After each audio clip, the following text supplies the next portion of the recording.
अभिवादन स्वीकार कीजिए ब्रजेश मिश्रा का। और आप देखना शुरू कर चुके हैं द डिबेट। बहनों भाइयों, जैसा कि मैंने पहले कहा कि उत्तर प्रदेश जीतने के लिए भारतीय जनता पार्टी ने एड़ी चोटी का जोर लगा दिया है। और ये जोर यूं ही नहीं लगाया है, इसके पीछे वो रिसोर्स भयंकर गर्मी में भी जनता के बीच जा रहे हैं। आज भारतीय जनता पार्टी के बड़े नेताओं ने, आपको जानकर ताज्जुब होगा लेकिन ये सच है कि आज 45-46 डिग्री टेम्परेचर में भारतीय जनता पार्टी ने 1-2 नहीं 10 रैलियां की प्रदेश के भीतर। कितनी? 10। छोटे बड़े नेताओं ने, राष्ट्रीय नेताओं ने भी आज एक साथ 10 रैली करके उत्तर प्रदेश में बीजेपी के मिशन 2024 में सारी सीटें जीतने के लिए पूरी ताकत झोंक रखी है। विपक्ष के पास इसका कोई काट है? आज की डिबेट इसी विषय पर है। बहनों भाइयों, आज जब सूरज एकदम तपिश पर, आसमान से आग बरसा रहा हो, भयंकर गर्मी कि घर से निकलने के भी हौसले पस्त हो जाएं, तब भारतीय जनता पार्टी के 10 बड़े लीडर्स, जिसमें यूपी के चीफ मिनिस्टर, यूपी के बीजेपी के अध्यक्ष, deputy chief minister Keshav Prasad Maurya, केंद्रीय मंत्री नरेंद्र सिंह तोमर और बड़े नेताओं ने, अरुण सिंह राष्ट्रीय महामंत्री, इन लोगों ने आज उत्तर प्रदेश के भीतर 1-2 नहीं 10 रैलियां की। इस मौसम में जब लोग घरों से निकलने को तैयार नहीं है, तब पूरी बीजेपी की लीडरशिप सड़कों पर है, जनता के बीच मौजूद है और अपनी उपलब्धियों के साथ है। पब्लिक को कन्विंस करने की कोशिश है। आप सहमत हो सकते हैं या असहमत हो सकते हैं, दोनों बातें हैं, लेकिन बीजेपी की जो चुनावी शैली है उसका मुकाबला विपक्ष के लिए करना बड़ी टेढ़ी खीर साबित होता है। वो भी इस परिवेश में, इस मौसम में, और कार्यकर्ता भी आ जाते हैं। सोचिए कि इस गर्मी में जब आप अपने घर के भीतर बिना पंखा, एसी, कूलर के रह नहीं पाते हैं, तब ये हजारों लोगों के बीच रैलियां कर रहे हैं। कैसे लोगों का प्रबंधन होता होगा, कैसे दोपहर सुबह पहुंचते होंगे और कैसे कार्यक्रमों को करते होंगे। शायद यही पॉलिटिकल कमिटमेंट बीजेपी को दूसरे दलों से एक स्टेप आगे करता है। और ऐसा नहीं कि विपक्ष में कोई पॉलिटिकल कमिटमेंट नहीं है।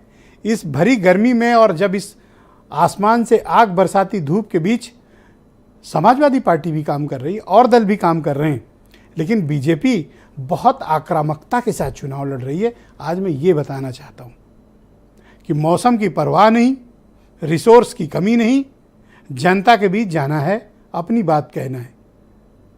चाहे वो मल्टी वे कम्युनिकेशन हो, चाहे वन वे कम्युनिकेशन हो, पर बीजेपी जनता के बीच जाकर अपनी बात रख रही है। आप सहमत असहमत के दोनों चीज का स्वागत होना चाहिए। तो लोकसभा चुनाव की तैयारी में बीजेपी उत्तर प्रदेश में क्या कर रही है, ये जानना विपक्ष के लिए बेहद आवश्यक है और आपके लिए भी। उत्तर प्रदेश एक ऐसा राज्य है, 80 सीट भारतीय जनता पार्टी ने यहां पीक छुआ है। 73 सीटें जीतकर 2014 में, जब सपा बसपा का गठबंधन हुआ तब भी उस वक्त तो 64 सीटें जीतने में कामयाब हुए थे। तो बीजेपी उत्तर प्रदेश को लेकर कोई रिस्क नहीं लेना चाहती है। मैं कई डिबेट में ये बात कह चुका हूं। कारण, यहां की 80 सीटें जो दिल्ली का रास्ता क्लियर करेंगी,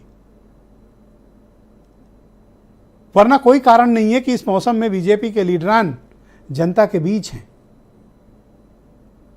और यही वो बात है जो बीजेपी को बाकी दलों से थोड़ा आगे रखती है। सांसदों का रिपोर्ट कार्ड हो, जनता के बीच जाना है। सांसद नहीं जा रहे हैं, कोई बात नहीं, केंद्रीय नेता जाएंगे, राज्य के नेतृत्व जाएगा, सरकार के मिनिस्टर जाएंगे, पर कार्यकर्ताओं में मोमेंटम बनाकर रखते हैं। यही मोमेंटम बीजेपी की ताकत है। चलते रहो, चलते रहो। तो विपक्ष के नेताओं को भी इससे सीख लेना चाहिए, सबक भी लेना चाहिए। लोकतंत्र में, और भारत का जो संसदीय लोकतंत्र है बहनों भाइयों, उसमें हेड्स काउंट होते हैं। आपके विचार बहुत उज्जवल हैं, बहुत अच्छी बात है। आप बहुत अच्छे नेता हैं, बहुत बढ़िया बात है। आप जनता की बातें बहुत सुनते हैं, विकास के काम बहुत करते हैं, अच्छी बात है। पर end of the day result matter करता है। हेड काउंट्स किए जाते हैं। हेड काउंट्स ऐसे ही होंगे और हेड ऐसे ही बढ़ेंगे जब आप जनता के बीच होंगे, लोगों तक अपनी बात पहुंचाते रहेंगे, पहुंचाते रहेंगे। तो अपोजिशन क्या कर रहा है और बीजेपी क्या कर रही है, दोनों को डिफरेंशिएट करने की कोशिश होनी चाहिए। मैं ऐसा नहीं कह रहा कि विपक्ष है नहीं, मैदान में है, पर आप ये देखिए कि विपक्ष के मुकाबले जो दूसरी तरफ की आर्मी है, पॉलिटिकल आर्मी, उसकी क्या प्रिपरेशन है और रियलिस्टिक होकर सोचने की ज़रूरत है। मैं बहुत से लोगों को देखता हूं कि इमोशनल होकर राजनीति करते हैं। भैया हम तो फला विचारधारा के हैं, ठीक है, लेकिन आप ये देखो कि फला दूसरा वाला तैयारी के स्तर पर कहाँ खड़ा है। आप कैसे मुकाबला करोगे उसका, लड़ोगे कैसे? और जब आप दूसरे का रास्ता रोकने जा रहे हो तब आपके पास दोगुनी ताकत होनी चाहिए, एक उसको रोकने के लिए और दूसरा जीतने के लिए। क्या माइक्रो मैनेजमेंट अपोजिशन के पास है? बूथ लेवल पे, वोटर के लेवल पे, मोहल्ला के लेवल पे। बहनों भाइयों, बड़े से बड़े चुनाव माइक्रो मैनेजमेंट पे लड़े जाते हैं। परसेप्शन अपनी जगह है, संगठन अपनी जगह है, लेकिन वोटर को घर से निकाल के कहाँ पहुँचाना है? बूथ तक। जो पार्टी ऐसा करने में कामयाब होगी, चुनाव में उसको सुखद परिणाम मिलेगा। हार जीत एक अलग प्रश्न है, लेकिन अब लड़ाई एक एक वोटरों की है। सीट की लड़ाई नहीं रह गई, अब लड़ाई चली गई बूथ तक। तो जिसका बूथ मैनेजमेंट अच्छा है, बूथ कैसे मैनेज होगा? कार्यकर्ताओं से। कार्यकर्ता कैसे जुड़ेंगे? रैलियों से, राजनीतिक कार्यक्रमों से, विचारधारा से, मुद्दों से।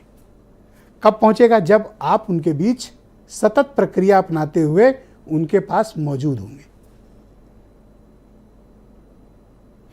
क्या विपक्ष कर रहा है और क्या बीजेपी कर रही है, दोनों की तुलना करने की आवश्यकता है। विपक्ष भी मैदान में है, बीजेपी भी मैदान में है, लेकिन दोनों की तैयारियों को हमें और आपको परखने का वक्त है। हमें दोनों को परखना चाहिए कि ये कहाँ पर खड़े हैं और ये कहाँ पर खड़े हैं। आज की परिचर्चा का मुख्य केंद्र बिंदु यही है। आप कुछ स्टेटमेंट सुन लें, फिर आज की डिबेट को हम आगे बढ़ाएंगे।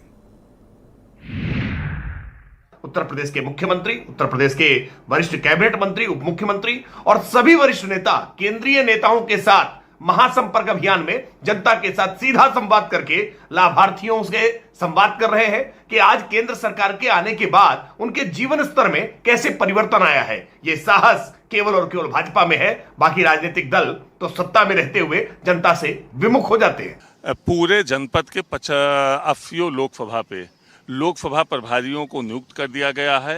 विधानसभावार वो बैठक कर रहे हैं। जैसे मेरे ही लोकसभा में अमेठी में श्री सुनील सिंह यादव फाजन जी को प्रभारी और मुनीर अहमद जी को प्रभारी बनाया गया है। अभी उन्होंने सभी विधानसभाओं में बैठक किया। तो इस तरह से हम लोग पूरी तरह से जमीन पे लोकसभा प्रत्याशी ऐसा तैयार कर रहे हैं जो जीत सके, संगठन उसके साथ काम कर सके और उनको चुनाव जिता सके। भाई संसाधन युक्त बीजेपी है, वो 10 नहीं 100 रैलियां करे, लेकिन उन रैलियों में उन्हें बताना चाहिए कि हमने रोजगार देने की जगह रोजगार छीने क्यों। उन्हें बताना चाहिए महंगाई कम करने की जगह महंगाई बढ़ाई क्यों।